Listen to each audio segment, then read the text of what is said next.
PBS had asked, Ted Shearer to produce animated versions of a book that John had written that was very popular at the time, and it was called Billy Joe Jive. And when he came to me with that project in mind, I immediately told him I was interested because it sounded like it would be a lot of fun to do. And it was for PBS, which we all loved to watch on Saturday, and they had these wonderful programs that were so popular. We arranged to do this, and one of the interesting things was that Ted, at the time, lived not too far from me in Dobbs Ferry. He lived in Pound Ridge, which was about maybe a half hour away.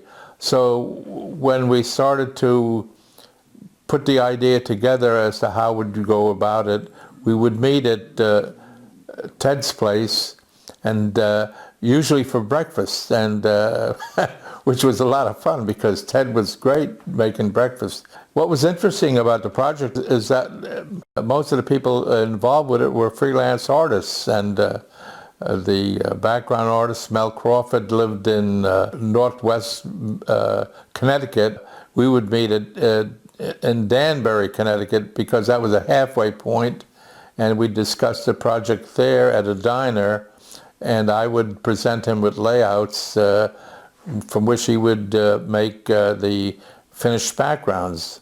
And when I'd give them the layouts, he'd come back a week later with the finished product, and it was always so exciting to sit there at the diner and look at these wonderful,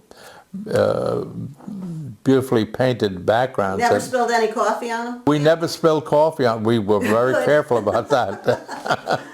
And usually you had people peering over our shoulders because they would glimpse the artwork and they'd think, oh my God, what is this here? I had no idea what it was about, but it was still interesting to them to see someone with artwork at a diner. I wanted to mention about John, who was a very interesting artist. He not only wrote, but he was a photojournalist, and a very successful one for a lot of the magazines like Life and Look. They commissioned him to do a lot of work, and so he was doing all of that, and he wrote these books, and somehow they really caught a certain aspect of life, and they became very popular, and that's why PBS wanted to have these animated versions of the stories. Plus it was a feel-good story, right? In the end, always something positive. Oh yeah, absolutely. They really worked as neighborhood detectives, and whenever there was a problem, somebody lost something or somebody couldn't, they would solve the mystery, and they were delightful stories. They really dealt with so many aspects of conditions that people get into. Billy Joe Jive's look was attributable to Ted. He drew what the character looked like, all the characters, and but John wrote about them. He wrote the stories, and so they combined to produce this wonderful series of books. And I, in turn, because I was working as a freelance studio at the time, hired all of the people involved as freelance, people. There were I would say 2 or 3 that we really depended on. Animators, and one of them was Paul Sparagano, whom I had worked with at Griffin, so I knew Paul very well, and he was very fast, and he could do a lot of work in a short period of time. That was very, very good to be able to depend on. And Mel Crawford was a premier background artist. He'd been doing backgrounds and illustrating books for a long period.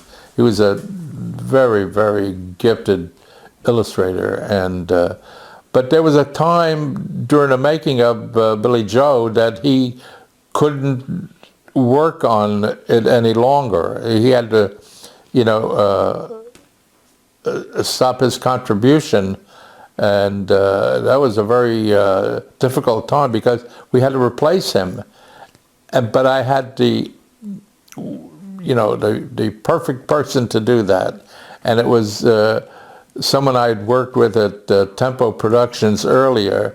Her name was Bernice Rankin Kehoe, and Bernice was just terrific. And she was, fortunately for all of us, able to do it. So she stepped in and took over the task of, you know, painting these backgrounds. And she did a great job, you know. In this one story, it was a mystery, and they were assigned to go to this haunted house because they wanted to find out what was haunting it. And so when they got there, they went through all the rooms and couldn't find anything, and the shutters would be banging and there would be all kinds of spooky things happening.